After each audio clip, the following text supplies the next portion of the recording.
our struggles, all you suffer will come back to you in a positive way. So, find the right balance, the vertical aspect, what is God's viewpoint, balance with the horizontal aspect, what is good for my child. Eros talked today about the ideal, but as we know, most of us are not at that level yet, so we have to balance it with what is right for my child, or what my child can live with or can absorb. Take other restoration factors into consideration, for example, race, nationality, character traits, etc. Find out what your child can accept. So, my third son is blessed to a Korean girl, and she speaks very good English. However, their family speak nothing, absolutely nothing. So it wasn't so easy, the communication. We went through a translator. So, I mean, I absolutely feel it's right, and but it wasn't always so easy. So, if we want international matching, you have to think practically what it involves. Also, visiting their family, it was quite an expensive process, but we visited their family, and luckily it was Korea, so you're maybe on your way to Chongqing anyway. It can involve a lot of money if you choose a possible partner. It gave the spiritual inheritance of matching to the parents, not to the children. Even although it is their life in the end, they're mostly driven by their emotions, so they often aren't so objective. One of my children came and made a suggestion to me about a possible partner, and I had to say in the end, no, I could see it wasn't going to work out. And he couldn't see that, but and in the end he accepted my decision and went on and now has a happy blessing. So it's not always so easy for the children to see objectively. So it's much more complicated and stressful when the children are involved from the beginning. Once you've discussed with the other parents and come to a conclusion that this could be a possible partner, then you can inform the children. But it's good to clear with the other parents first. Or if they have a faith problem and they don't really trust their parents so much, then maybe they can be involved in a more early stage. So I found the Parents Matching book, which is available on the Family Federation site in America.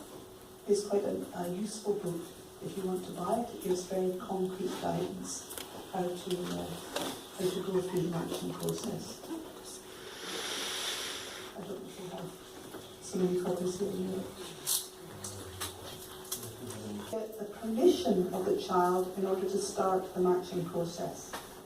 Don't start looking for a partner for your child if your child is not ready. Your child has to be with you in this process. You can fill out the application forms and fulfill the requirements of the vetting.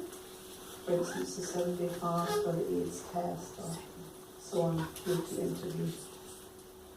Also, it's better not to start a matching process until you've cleaned up past issues or gone through a repentance or forgiveness process.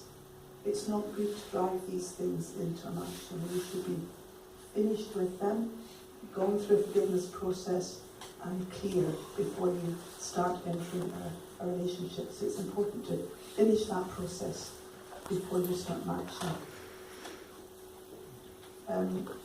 If your child wants to go on the website, you can ask them to make a profile, and I can't stress enough, good photographs, very important. There's a lot of bad photos on the website. And so I think it's really important. I had a bad experience myself when I was matched. I was matched by photograph, and I went to the European headquarters and asked if we had a photograph of my husband, and they produced this unbelievable photograph understand what they're doing. And also it's good for parents to educate themselves through attending a seminar like this. You can make a matching plan together with your child, taking into consideration their desires, motivation and limitations. I think that's good. So internal preparation, it's good to study through parents' words on matching and blessing, to make conditions. We got many suggestions of that this morning. And also the importance of husband and wife unity, and the unity of the parents and children. Even if one of the couple is more active than the other in the matching process, it's important that you have your partner with you. That's a great condition for God to work. So unity and good communication is the most important condition you can make, I think. And so, once we've prepared ourselves, but this site is international.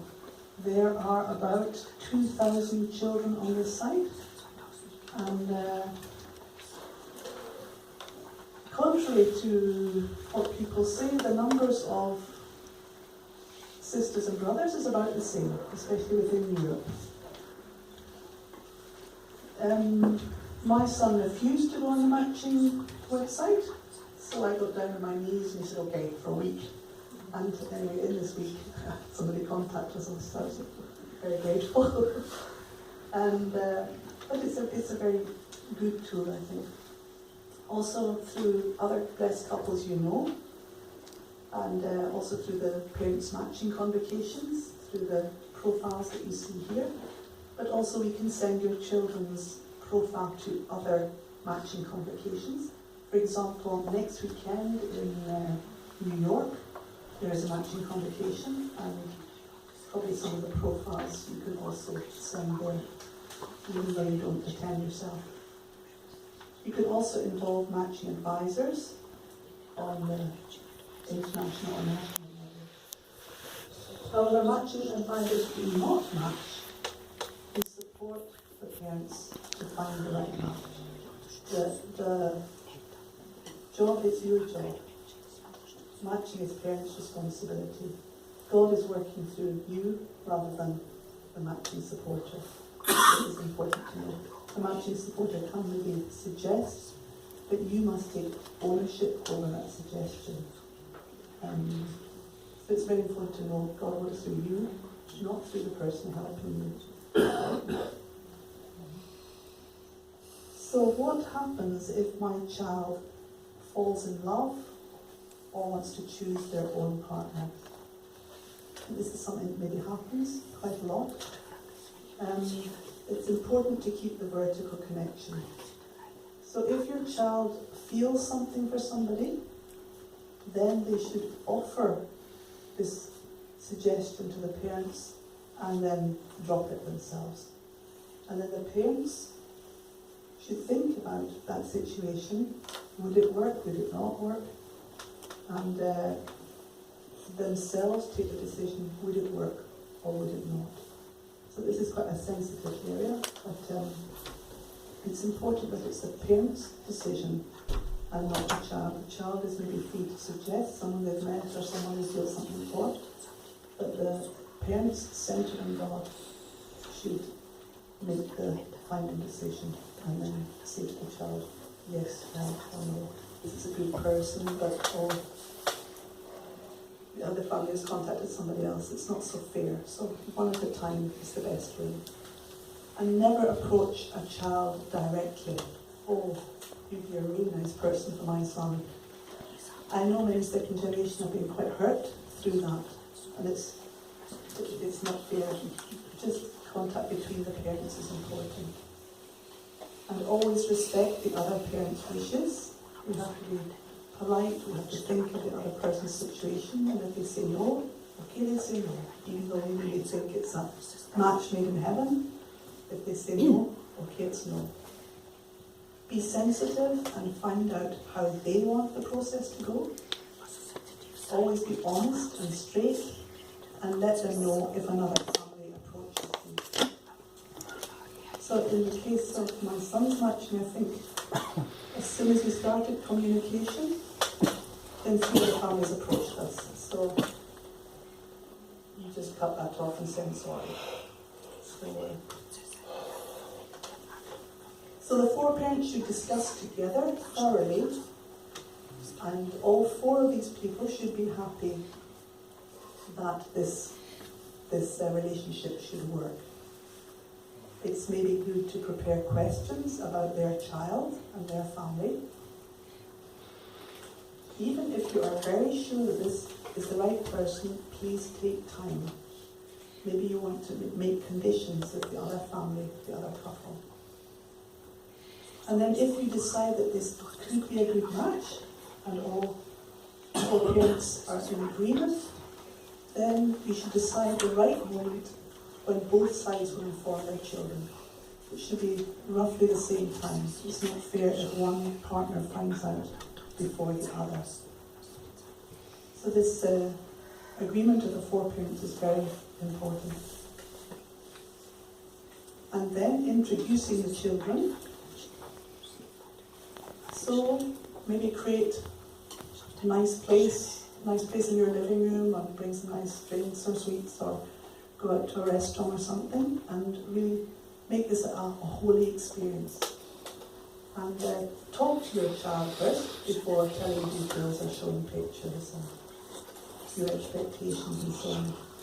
And explain about the other parents and their conditions and wishes, and help your child to start up the communication.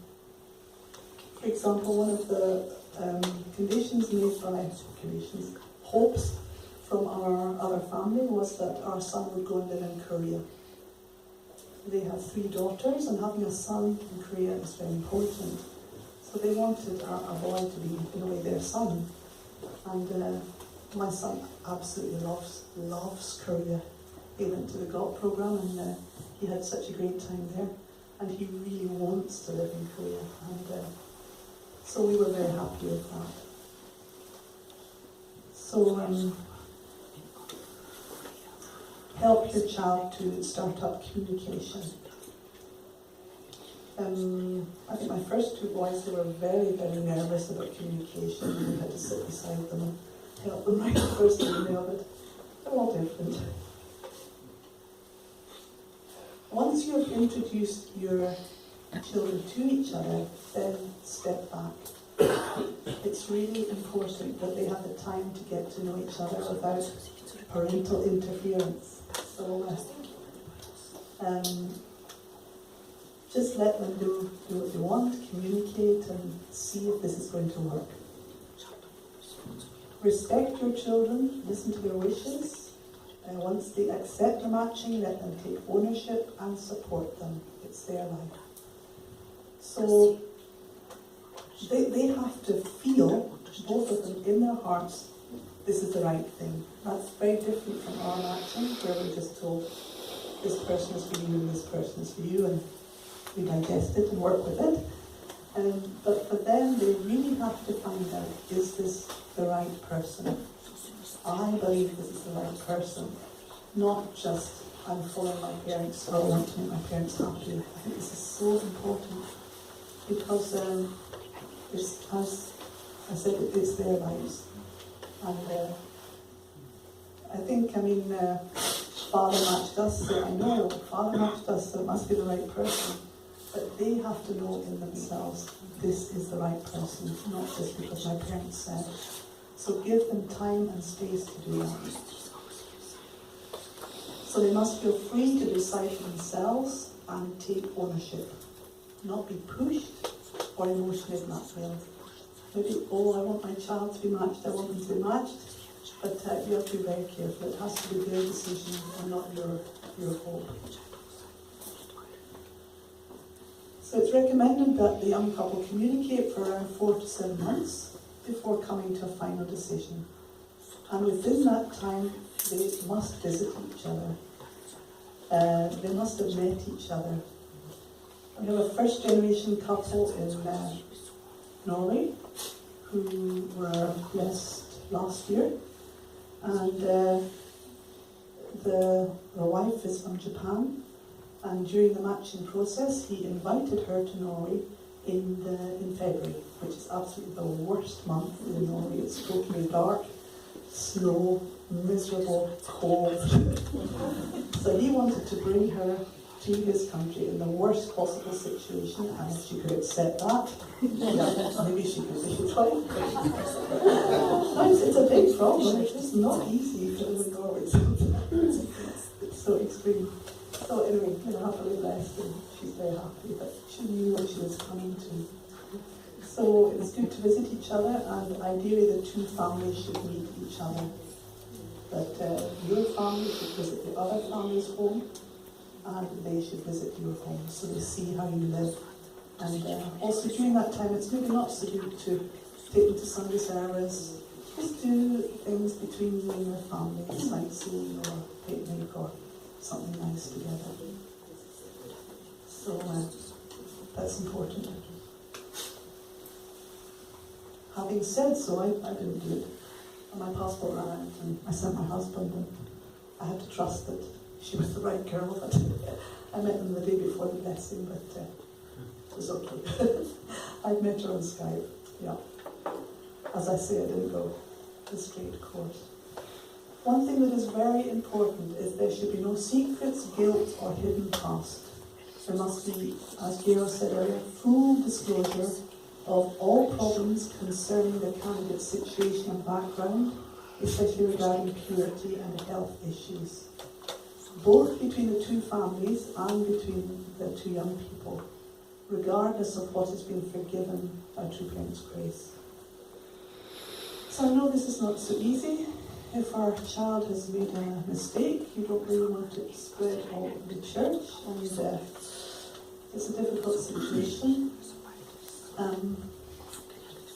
I know of a situation where a couple were trying to find a partner for their child, and the child had some purity issues which had been forgiven and so on, and was on a website, and then another family contacted them, and the mother became very sad because the person looked so ideal, but she felt like her child had this purity problem. What should I do? And I must disclose everything. So with a very heavy heart, she wrote and said, your daughter looks such a beautiful person, but I'm very sorry, but my son has made this mistake. And the next day she received an email saying, my daughter made the same mistake. So it was very beautiful. Somehow God was working, and now they're happily blessed together. So God is there if you're really trying to find a partner, even your child has some difficult situation. God really wants to help you. So, as I said, our children must take ownership of the parents' proposal. So, I hear a lot that parents intervene or are maybe a little too controlling of their children during this communication process, but I can't emphasize how much important it is just to step back and let them make their own decision. They're adults now, but they're ready for action, and this is their life, as I said before. So if you do happen to find the right person, once a matching is confirmed, both sides should report to Geros in the blessing department and fill in a matching report form. As I say, never finalise or confirm a matching until the candidates have met each other in person, and preferably with families. And the families may wish to hold an engagement or commitment ceremony. We didn't do that, but I think it's a very nice idea, and invite friends and relatives and have like an engagement party. Maybe I'd also like to say that if there has been a purity problem, and the two young people talk together or confess to each other, I just add that you do not need to confess in detail, just basically what you've done. Details are not important, but the fact of what's happened must come out. no details, that just messes things up, I think. Gail suggested also that it's nice to hold a little ceremony to say, the past is the past. I'm sorry for what I did to each other, and let's begin a new life together.